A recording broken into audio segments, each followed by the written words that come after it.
é uma cristologia angelomórfica. Isso aqui é muito importante você entender, porque essa frase, anjo do Senhor, é uma cristofania, e aqui nós vemos uma delas, nós vemos em Gênesis. Eu creio que a doutrina sobre essa cristofania do anjo do Senhor, ela está aqui escancarada no livro de Juízes. Então veio o anjo do Senhor e assentou-se debaixo do carvalho que estava em Ofra, que pertencia a Joás. E Gideão, seu filho, estava malhando trigo no lagar, para pôr a salvo dos midianitas. Então o anjo do Senhor lhe apareceu e lhe disse: o Senhor é contigo, homem valente. Respondeu Gideão: ai, Senhor meu, se o Senhor é conosco, por que nos sobreveio tudo isto? O que é feito de todas as suas maravilhas, que nossos pais nos contaram, dizendo: não nos fez o Senhor subir do Egito? Porém agora o Senhor nos desamparou, e nos entregou nas mãos dos midianitas. Então se virou o anjo, ou se virou o Senhor para ele, e disse, você vê a relação? É o anjo do Senhor, é o Senhor. Para ele disse: vai nessa tua força. As melhores versões, eu estou aqui com a minha tradução brasileira, que é uma versão muito boa, que eu respeito muito, está a palavra Jeová. Então Jeová se virou para ele e disse: vai nessa tua força e livra Israel da mão dos midianitas. Porventura não te enviei eu? E ele lhe disse: ah, Senhor meu, com que livrarei Israel? Eis que a minha família é mais pobre em Manassés, e eu menor da casa de meu pai. Tornou-lhe o Senhor: já que eu estou contigo, ferirás os midianitas como se fosse um só homem. Irmãos e irmãs, não vou me deter muito aqui na exposição do contexto, mas eu creio que os textos falam por si só. A situação era gravíssima. Israel estava num estado de opróbrio, de vergonha.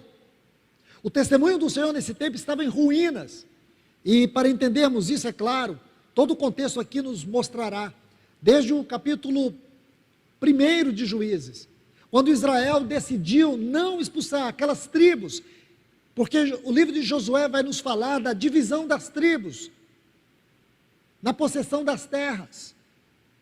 Porém, eles tinham que conquistar e expulsar os inimigos. Então, à medida que você vai chegando no final do livro de Juízes, você descobrirá que eles preferiram a comodidade com os inimigos, que as tribos não expulsaram seus inimigos, preferiram usá-los, escravizá-los, preferiram conviver com eles, e o resultado é isso, porque depois que Josué e Eliezer morrem, uma nova geração surge, e o capítulo 2 de Juízes vai dizer que uma geração que não conhecia o Senhor, e a partir de então, eles começaram a adorar os deuses daquela terra, ou daqueles povos, e aqui, degradação, opróbrio, aqui começa o primeiro cativeiro, o cativeiro midianita, onde Israel esteve por 7 anos,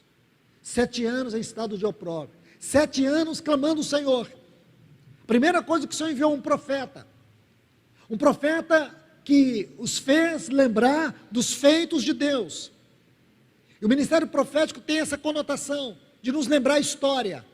Não é simplesmente mostrar um caminho, mas mostrar aonde está o gatilho do fracasso. Por onde o pecado entrou, por onde a derrota entrou, por onde o fracasso entrou, por onde o opróbrio entrou, por onde a apostasia entrou. Não é mostrar uma saída, mas mostrar aonde fracassamos. E depois nós vemos o Senhor, esta cristofania, neste anjo do Senhor, ele desce e fala com Gideão face a face. E aqui, Gideão é encorajado. E ele conseguiu arregimentar um exército de 32 mil homens. E na sequência da história, Deus diz para ele: é gente demais, Gideão. É gente demais. E aí, nós vamos ver o Senhor dizer para Gideão, capítulo 7, por favor, versículo 2: tens contigo gente demais para eu entregar os midianitas nas suas mãos, sem que Israel se glorie contra mim, dizendo, foi a minha própria mão que me salvou. Agora, apregou aos ouvidos do povo, os ouvidos do povo, dizendo, quem é tímido? Quem é medroso? Volte-se para o monte de Gileade. Voltaram do povo 22.000 e ficaram 10.000. Então aqui nós temos uma lição. Deus não conta com multidão. Se você estudar sobre esse assunto, você vai ver que no ministério de Cristo havia os seguidores, os discípulos, e havia também a multidão. Deus não conta com multidão. E aqui o Senhor vai nos mostrar algo muito maravilhoso. Porque o Senhor reprovou aqui 22.000 pessoas. O exército dos midianitas era muito grande. Por favor, permita-me te mostrar algo aqui. No capítulo 8, versículos 10 e 11. Estavam Zeba e Zalmuna, que eram 2 reis midianitas, em Carcor, com suas hostes, uns 15.000 homens. Os restantes de todo o exército dos filhos do Oriente, pois caíram 120.000 homens que puxavam a espada. Está vendo aqui? Porque nós vamos ver que aqui no capítulo 7 o Senhor deu a vitória para esses 300.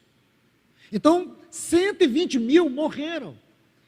Você pode imaginar, era um exército de mais de 120.000. Se 120.000 morreram, ficaram 15.000 que estavam fugindo com esses 2 reis, que vão ser vencidos também aqui. Deus não deu só aquela vitória para Gideão, Deus deu outras vitórias para Gideão. E aqui está uma vitória dos 300, e a Bíblia vai dizer que eles estavam exaustos. Eles estavam exaustos. Então, meus irmãos e irmãs, o que o Senhor está mostrando aqui para Gideão? O Senhor estava mostrando que haviam aqueles que não estavam dispostos a sacrificar sua vida para a glória de Deus. Aqui está, no versículo 2 do capítulo 7, aqueles que pretendiam glorificar a si mesmos. Essa é a tradução correta do texto. O Senhor mandou eles voltar porque eles pretendiam se autoglorificarem na vitória. Eles não estavam dispostos a viver a vitória de Deus. Eles queriam viver sua vitória. E o Senhor disse, volte. Esses não servem. Porque, irmãos, deixe-me contar algo para vocês que eu aprendi aqui e que isso faz diferença na minha vida e eu espero que faça na sua também. Antes de você pensar em vencer qualquer ataque de Satanás, vencer qualquer dardo inflamado do maligno, aprenda a vencer a você mesmo. O seu ego. Nosso ego é um terrível inimigo. Poucos dias eu disse algo para vocês sobre a maior vitória de Davi. Não foi matar Golias. A maior vitória de Davi foi não matar Saul. Ali sim. Essa foi uma grandiosíssima vitória.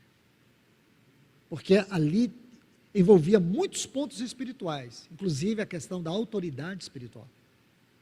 Davi era o odiado, perseguido, e ele tinha Saul na ponta da sua espada. Naquele dia ele se conteve. Ele não matou. E isso foi uma grande vitória para ele. Isso foi algo muito importante para ele. Nós precisamos aprender a nos conter. Esta é uma lição, temos de vencer a nós mesmos, antes de vencer o próprio inimigo, a própria obra ou os dardos de Satanás. Então os vencedores são aqueles que servem a Deus, mas não se gloriam do seu trabalho. Irmãos e irmãs, esta é uma linda mensagem do Espírito para nós, lutar contra a vanglória. Lembra quando os gregos, sinônimo da sabedoria, eles tinham uma comitiva ali, e foram ver Jesus, eles queriam ver Jesus, então eles usaram todo um protocolo para